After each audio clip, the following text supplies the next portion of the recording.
13 नवंबर को राजस्थान में होने वाले उपचुनाव को लेकर मतदान होगा, जिसमें झुंझुनू सीट भी शामिल है। झुंझुनू विधानसभा सीट पर अब त्रिकोणीय मुकाबला देखने को मिल रहा है।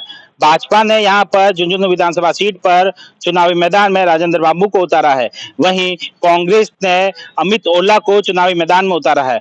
तो अमित ओला ब्रजेंद्र ओला के पुत्र है और शीश राम ओला के पोते हैं। ओला परिवार का यहाँ सिक्का चलता है। राजनीतिक पृष्ठभूमि से आने वाले अमित ओला के पिता ब्रजेंद्र ओला यहाँ से 4 बार विधायक रह चुके हैं। वही शीशराम ओला यहाँ पर 3 बार विधायक रह चुके हैं। ऐसे में राजनीतिक पृष्ठभूमि और लगातार ब्रजेंद्र ओला यहाँ से जीतता है। यह गढ़ मानी जाती है कांग्रेस की। 2004 के बाद से ही भाजपा यहाँ पर जीत तलाशने का प्रयास कर रही है। हालांकि ब्रजेंद्र ओला जो है लगातार जीतते आए हैं। हाल ही के 2023 के विधानसभा चुनाव में ब्रजेंद्र ओला ने यहाँ पर 28,000 वोटों से जीत हासिल की थी। वही राजेंद्र बाबू जो है वह तीसरे नंबर पर रहे थे। ऐसे में कांग्रेस यहाँ पर मजबूत दिखाई देती है। ब्रजेंद्र ओला को लोकसभा चुनाव में कांग्रेस ने टिकट दिया तो यहाँ पर लोकसभा चुनाव लड़ते हुए उन्होंने जीत हासिल की और वे सांसद बन चुके हैं। ऐसे में इस सीट पर उपचुनाव की आवश्यकता पड़ी। उपचुनाव में अब उनके पुत्र अमित ओला को कांग्रेस ने चुनावी मैदान में उतारा है। इसके साथ ही निर्दलीय ताल ठोक दी है राजेंद्र गुड़ा ने। राजेंद्र गुड़ा ने निर्दलीय ताल ठोकने के बाद में यहाँ पर मुकाबला त्रिकोणीय और रोचक हो चुका है। दरअसल राजेंद्र गुड़ा पर कांग्रेस ने भाजपा की बी टीम का आरोप लगाया है। दरअसल कांग्रेस में राजेंद्र गुड़ा को जब पूर्ववर्ती कांग्रेस सरकार थी वहां पर वे मंत्री थे।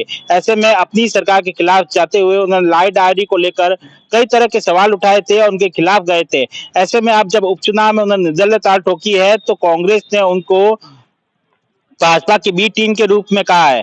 दरअसल अगर यहाँ पे मतदाताओं की संख्याओं की बात करें तो यहाँ पर 2,77,000 से ज्यादा मतदाता है। पुरुष और महिला मतदाता लगभग बराबर ही है। ऐसे में जो है जातीय समीकरण की बात करें तो यहाँ पर जातीय समीकरण इस तरह से है कि यहाँ पर जाटों का एक छत्र राज दिखाई देता है। 80,000 से ज्यादा जो है जाट समाज के वोटर्स है। ऐसे में इसके साथ ही अगर ओबीसी वर्ग और स्वर्ण समाज और राजपूत समाज और मुस्लिम समाज निर्णायक भूमिका में नजर आते हैं। ऐसे में कहीं ना कहीं कांग्रेस जो है राजपूत और मुस्लिम वोटर्स परंपरागत मतदाता माने जाते हैं। दोनों ही पार्टियां जाट समाज को उम्मीदवार के रूप में यहाँ पर उतारती आई है। ऐसे में जाट समाज का यहाँ पर एक छत्र राज दिखाई देता है।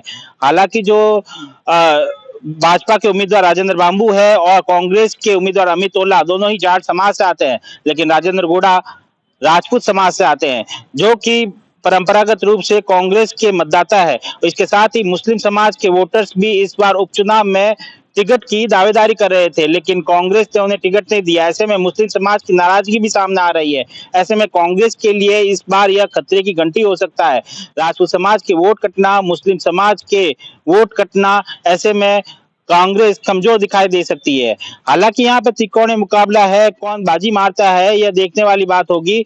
लेकिन जिस तरह से कांग्रेस पिछले 4 चुनावों में यहाँ पर जीतती हुई आई है और भाजपा जीत की राह देख रही है, लेकिन भाजपा ने यहाँ पर पुरजोर कोशिश की है। उपचुनाव को लेकर भाजपा ने यहाँ पर मुख्यमंत्री भजनलाल शर्मा, उप मुख्यमंत्री दिया कुमारी और कई मंत्री जो है यहाँ पर चुनाव प्रचार करने पहुंचे, लेकिन कांग्रेस में ऐसा नहीं हुआ। सचिन पायलट और अशोक गहलोत महाराष्ट्र के चुनाव में व्यस्त चल रहे हैं। हालांकि सचिन पायलट और अशोक गहलोत ने यहाँ पर दौसा और देवली उनियारा सीट पर प्रचार किया, लेकिन झुंझुनू सीट पर प्रचार नहीं किया। ऐसे में कांग्रेस को यहाँ पर इस चीज को लेकर नुकसान उठाना पड़ सकता है। हालांकि राजनीतिक पृष्ठभूमि और ओला परिवार का जिस तरह से यहाँ पर दबदबा है, ऐसे में कांग्रेस का वर्चस्व खत्म करना मुश्किल भरा होगा। अब देखना होगा इस त्रिकोणीय मुकाबले में कौन बाजी मारता है और कौन जीत कर सामने आता है। सुमित देवड़ा, टीवी 9।